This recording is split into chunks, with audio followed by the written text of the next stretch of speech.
world is celebrated, as is the birth of Jesus, there are suggestions that the image that we actually have of him could be wrong. Now, on the left of your screen, you'll see the traditional depiction that we have of him in a church's stained glass window with long hair and a beard. But on the right is a reconstruction of a 2,000-year-old skull of a man from the Galilee area. And this is much more likely to be what Jesus looked like. Take a look at the full story if you want. It's on our website. Just head to bbc.com. BBC에서 방영한 예수님의 얼굴 사진은 많은 사람들에게 충격을 줬습니다. 어떤 사람은 내가 평생 믿어온 분이 저런 분이란 말입니까? 한 번도 상상해 본 적이 없는 그런 분인데요. 저렇게 야만스럽게 생겼는데 저분을 계속 믿으란 말입니까?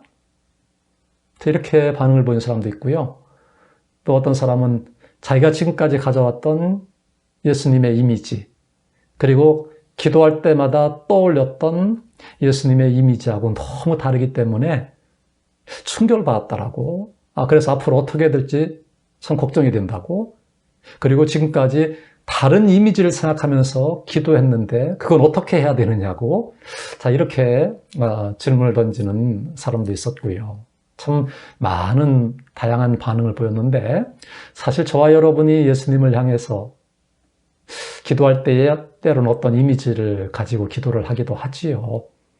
또 하나님을 우리가 향해서 또 우리가 생각할 때마다 하나님의 이미지가 없는 분이지만 예수님은 이미지가 있는 분이기 때문에 나름대로 예수님의 이미지를 생각해내고 그래서 묵상하기도 하고 그러잖아요. 그런데 어쨌든 예수님의 이 이미지가 너무 다르기 때문에 사실은 약간은 충격적일 수 있다는 생각이 듭니다. 왜냐하면 우리가 예수님의 이미지를 갖게 된 것은 사실 1세기 당대의 예수님 거기에 기반한 게 아니고 사실은 우리 시대의 문화에 기반한 이미지들이에요. 저와 여러분이 어릴 때부터 보았던 어떤 영화, 그 속에서 예수님의 역을 했던 바로 그 모델이 우리도 모르는 사이에 우리 속에 예수님의 이미지로 각인이 되어가지고 오랫동안 남아있지요. 그렇지 않으면 우리가 읽었던 책, 그 속에 있었던 예수님의 얼굴 모습, 또는 우리가 보았던 그림, 성화 속에 있는 예수님의 얼굴 모습, 이런 것들이 우리도 모르는 사이에 은연중에 우리에게 각인이 되어서 우리 속에 심상으로 또는 이미지로 남아있는 거예요. 그래서 우리도 모르는 사이에 예수님 하면은 그런 이미지를 떠오르는 겁니다. 그런 이미지가 떠오르잖아요. 저는 40여 년 전에 청년 대학생들을 제자훈련 시킨 적이 있었는데, 이때에 김모 형제라는 분이 전자공학을 공부하면서 취미로 그림을 그리는 친구였어요. 근데 그림을 너무너무 잘 그려가지고 삼각지에서 그림을 그리며 아르바이트를 했거든요. 근데 어느 날 이 친구가 저한테 예수님의 얼굴 사진을 그려가지고 저한테 액자에 넣어서 선물로 가져왔습니다. 제가 너무 고마워가지고 그 친구에게 사인을 하라고 해서 저희 집에 걸어놓고 그림을 볼 때마다 그 친구를 생각하고 또 기억날 때마다 그 친구를 위해서 기도하고 그랬던 그림이 있는데, 바로 이 그림은 정말로 유명한 성화예요. 미국인 작가 와너 살만이라는 사람이 그린 그림인데 제목은 Head of Christ, 예수 그리스도의 얼굴이라고 해야 되겠지요. 하여튼 Head of Christ라는 그림이에요.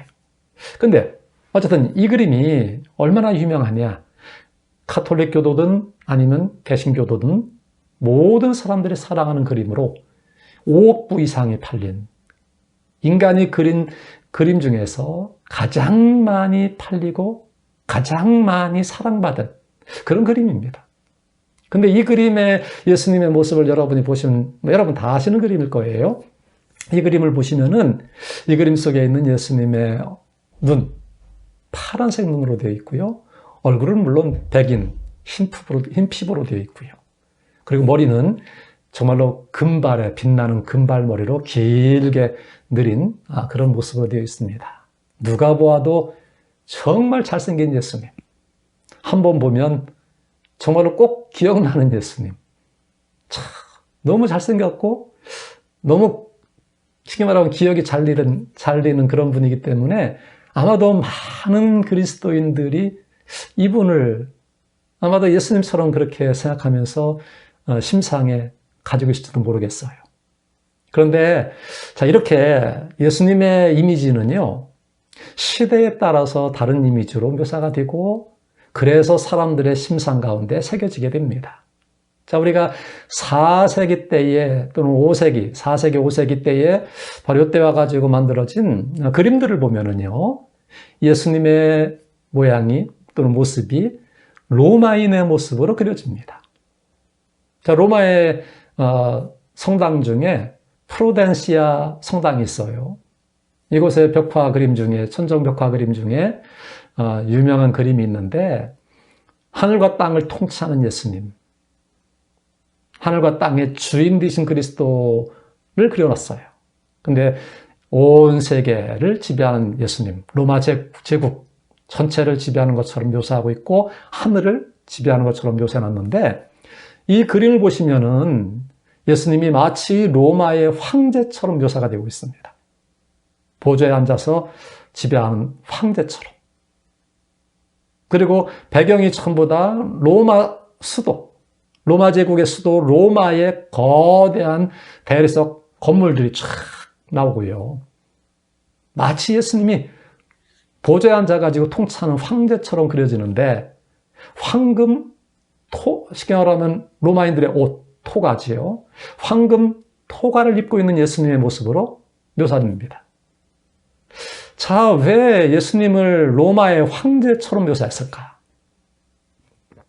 그건 로마인들이 빚어낸 예수님이에요. 로마 황제도 예수님을 주로 고백한다고 생각해 보세요. 그러면 예수님은 로마 황제뿐만 아니라 로마 제국 전체를 지금 통치하고 계신다고요? 온 세계뿐만 아니라 하늘을 통치하신다고요? 이분을 그림으로 묘사하려고 한다면 어떤 모습으로 묘사될까? 그것은 마치 로마 황제가 온 세상을 지배하는 것처럼 그렇게 묘사할 수밖에 없어요. 그래서 로마 황제처럼 묘사하되, 로마인의 옷을 입고 있는 예수님, 황금색 토가를 입고 있는 예수님의 모습으로 그려놓습니다. 제자들도 역시 로마인의 옷을 입고 있어요. 자, 여러분, 로마인들은요, 로마인됨을 표현하는 외형적인 표지가 있는데, 그게 바로 뭐냐? 토가를 입고 있느냐 아니냐라는 거예요. 자, 여러분, 로마의 황제 아우구스투스가 황제가 되어서 한 칙령 중에 하나가 뭐가 있는지 아세요? 로마 시민은 광장에 나올 때에 항상 토가를 입고 나와야 한다라는 칙령을 내려요. 그래서 토가를 입고 나오도록. 토가를 입은 것을 보면 이 사람이 로마인이다 아니다가 구별이 됩니다. 토가는 그래서 로마인의 외형적 표지일 뿐만 아니라 로마인이라는 자부심을 표현하는 방식이기도 해요. 이 토가를 가지고 신분도 표현하지요. 황제, 귀족, 기사, 자유민, 다 다르게 표현할 수 있어요. 자, 그런데 이때 당대에 그려진 그림들을 보면은 예수님이 로마인의 모습으로 그려집니다. 자, 여러분, 우리가 르네상스 시대의 그림을 봐도 그래요. 자, 르네상스 시대의 가장 유명한 그림 하면 여러분, 레오나르도 다빈치가 그린 최후의 만찬이지요. 이 최후의 만찬을 봐도 여러분이 예수님이 로마인으로 묘사되었다는 것을 여러분이 알 수 있을 겁니다. 그리고 예수님이 최후의 만찬을 하시면서 긴 상에 음식을 차려놓고, 그리고 의자에 쭉 예수님과 제자들이 앉아있는, 그러면서 잔치하는 모습으로 그림이 그려져 있어요. 이 그림 자체가 바로 로마인들의 잔치 모습을 그린 거지요. 유대인들이 잔치할 때의 모습하고 전혀 다릅니다. 예수님이 최후의 만찬하실 때는 땅바닥에 조그만 멍석 같은 거 깔개 하나 깔아놓고, 그 위에다 음식 조금 갖다 놓고, 모두가 다 바닥에 비스듬하게 팔을 대고 누워서 그렇게 식사를 하는 풍습을 가지고 있었습니다. 그게 1세기 당대의 유대인들의 식사 풍습이에요. 그런데 최후의 만찬에서 다빈치는 1세기 당대의 유대인의 식사 풍경이 아닌 로마인의 식사 풍경에다가 누구를 집어넣었느냐? 예수님을 집어넣어서, 제자들을 집어넣어서 그려놨는데 로마인처럼 그려놓은 거예요. 자, 제가 앞에서 말씀드렸던 와너 쌀만이라는 사람도 역시 Head of Christ라는 작품에서 예수님을 유럽인, 백인으로 아주 완벽한 모습으로 그려놨지요. 자, 이게 다 뭐냐? 시대의 산물입니다. 시대의 산물. 자, 1세기 당대의 예수님의 모습을 재현하려고 했던 BBC의 방송, 그것은 굉장히 의미 있는 거예요. 왜냐하면 우리는 1세기 당대의 예수님은 어떤 분이었을까라는 추정을 해보면서 예수님의 얼굴을 어느 정도 상상해낼 수 있을 거라고 생각이 듭니다. 완벽한 건 아니에요. 그러나 어느 정도 추론이 가능해진다는 거죠. 그래서 우리가 BBC에서 재구성한 예수의 모습이 상당히 충격적일지라도 어쩌면 그것이 우리가 성화에서 보던 모습보다는 훨씬 더 예수님에 가까운 이미지라는 것을 우리가 인정하는 것이 필요합니다. 자, 일단 BBC에서 재구성한 예수님의 이 사진은 어떻게 나온 거냐? 이것은 고고학자들, 법의학자, 그리고 인류학자, 컴퓨터 전문가들, 이런 사람들이 모여서 1세기 당대의 갈릴리 지역에서 살았던 30세 남자의 뼈, 두개골, 이런 것들을 고고학적으로 또는 법의학적으로, 인류 문화학적으로 비교하면서 이것들을 가지고 뭘 했느냐? 재구성한 거예요. 사진을 찍고 거기다가 컴퓨터 그래픽을 통해서 살을 붙여보고 수염을 만들고 머리를 만들고 그래서 재구성된 거란 말이지요. 자, 어쨌든 간에 고고학적 방법으로, 법의학적 방법으로 재구성한 1세기 당대의 30세 남자의 평균치가 어떠하냐 정도로 우리가 생각해 볼 필요가 있어요.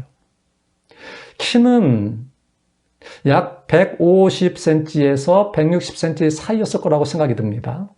평균은요, 한 155 정도 됐을 거예요.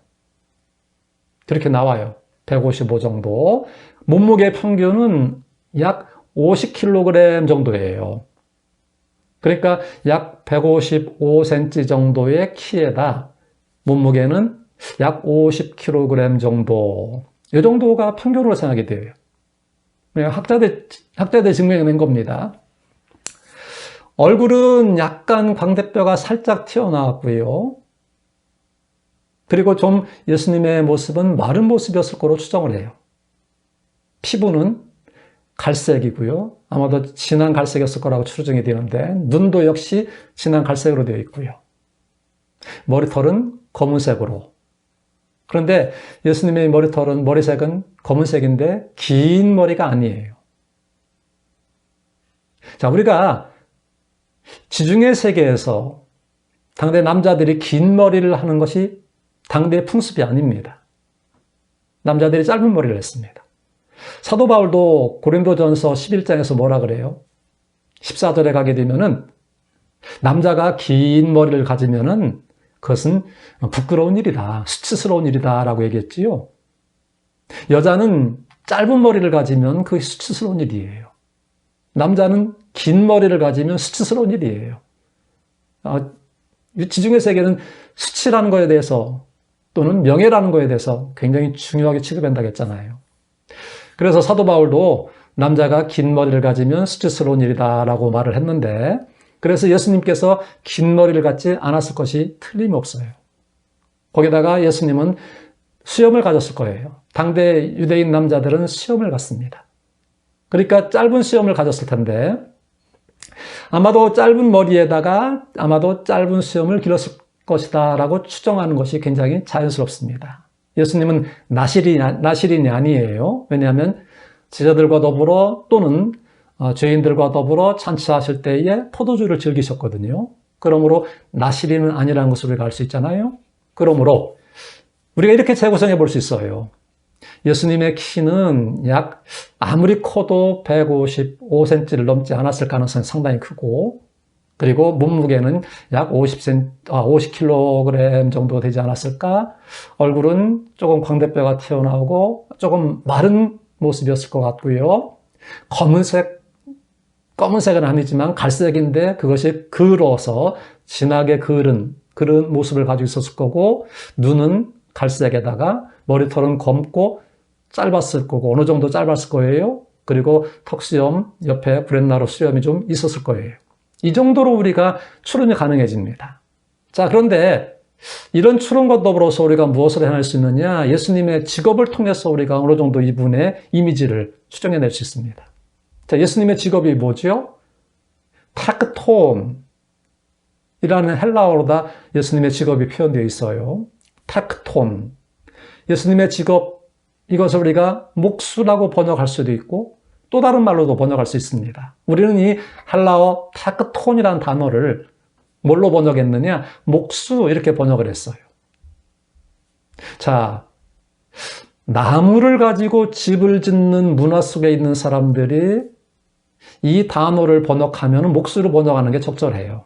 왜냐하면 목수가 보통 나무로 집을 짓는 데는 집을 짓는 사람들이니까요.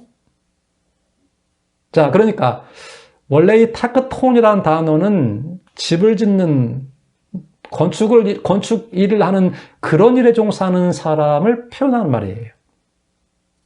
그런 단어에서 바로 이 타크톤이라는 단어가 온다고요.